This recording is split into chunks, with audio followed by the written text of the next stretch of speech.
আমরা যদি দেখি সাংবিধানিক প্রতিষ্ঠানগুলোকে যেভাবে নগ্নভাবে দলীয়করণ করা হচ্ছে, ইতিমধ্যে বাংলাদেশ ব্যাংকে যেভাবে দখল করা হয়েছে, যেভাবে বিসিবিকে যেভাবে এখন আর বাংলাদেশ ক্রিকেট বোর্ড এটা নাই, এটা হয়ে গেছে হচ্ছে বাপের দোয়া ক্রিকেট বোর্ডে পরিণত হয়েছে, যেভাবে দখল করা হয়েছে বাপের দোয়া ক্রিকেট বোর্ড। এবং আমি যখন এই জায়গায় কথা বলছি, ঠিক এই মুহূর্তে 28 জন বিচারককে মাননীয় স্পিকার তাদেরকে শোকজ দেওয়া হয়েছে।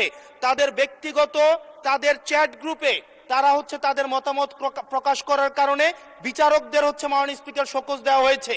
এই বাস্তবতায় আমরা এই গণ অভ্যুত্থান পরবর্তী সময়ে যদি জাতীয় মানবাধিকার কমিশনকে একটা মন্ত্রণালয়ের অধীনে রাখি, স্বরাষ্ট্র মন্ত্রণালয়ের অধীনে রাখি, তাদের মাধ্যমে আমরা নিরপেক্ষ কোনো ধরনের অনুসন্ধান আমরা কতটা পাবো সেটা নিয়ে কিন্তু আমরা সন্দিহান। সেই জায়গা থেকে এই বিলটিকে যদি আমরা বাস্তবায়ন করতে চাই, এটাকে যদি আমরা ফাংশনাল করতে চাই, শুধুমাত্র অর্নামেন্টাল না, যদি আমরা ফাংশনাল করতে চাই, তাহলে জাতীয় মানবাধিকার কমিশনকে অবশ্যই সেটাকে অটোনমাস করতে হবে। মাননীয় স্পিকার, আজকে যেই বিলটি উত্থাপন হয়েছে, জুলাই গণ অভ্যুত্থানে অংশগ্রহণকারীদের সুরক্ষা ও দায় নির্ধারণের লক্ষ্যে যে বিলটা আনা হয়েছে, সেই বিলে যদি আমরা দেখি, এখানে কমিশন বলতে জাতীয় মানবাধিকার কমিশনকে বোঝানো হয়েছে।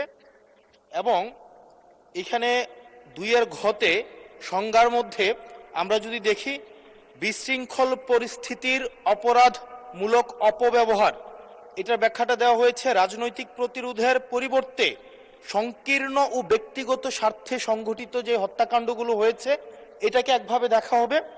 আর আরেকটা হচ্ছে গণতান্ত্রিক ব্যবস্থা পুনরুদ্ধারের উদ্দেশ্য যেই কার্যাবলীগুলো সংগঠিত হয়েছে সেটাকে একভাবে দেখা হবে।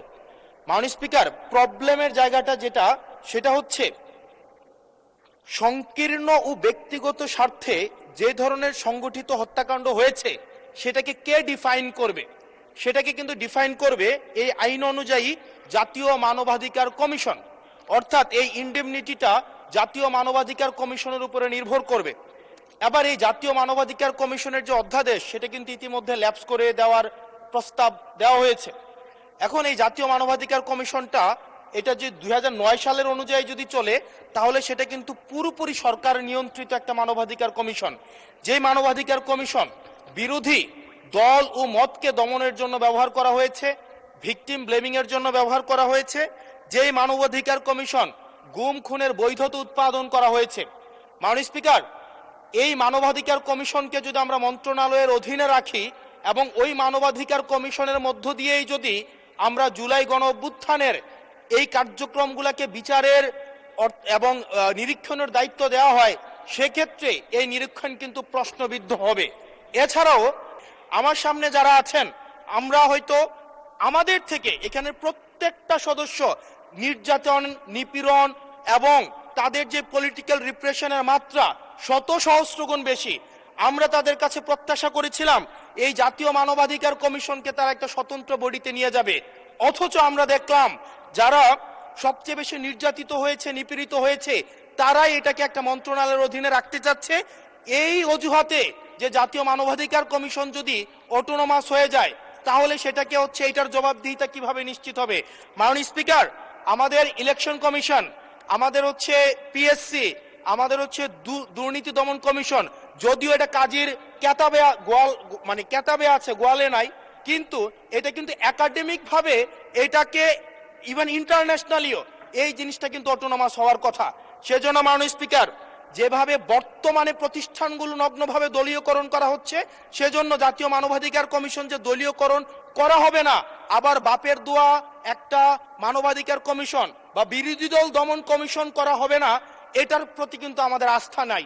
সেই জায়গাটা থেকে আমরা আপনার মাধ্যমে আমরা এই আমাদের মাননীয় স্বরাষ্ট্রমন্ত্রী সহ আমাদের এইচপিএম এর কাছে অনুরোধ থাকবে, এই বিলটা পাশ করার আগে যেন জাতীয় মানবাধিকার কমিশনের আমরা এটা যেন ইভেন উনার দলেরও একজন মাননীয় সংসদ এই বিষয়ে বক্তব্য দিয়েছেন এবং উনি পয়েন্ট বাই পয়েন্ট এই বিষয়গুলোকে ব্যাখ্যা করেছেন।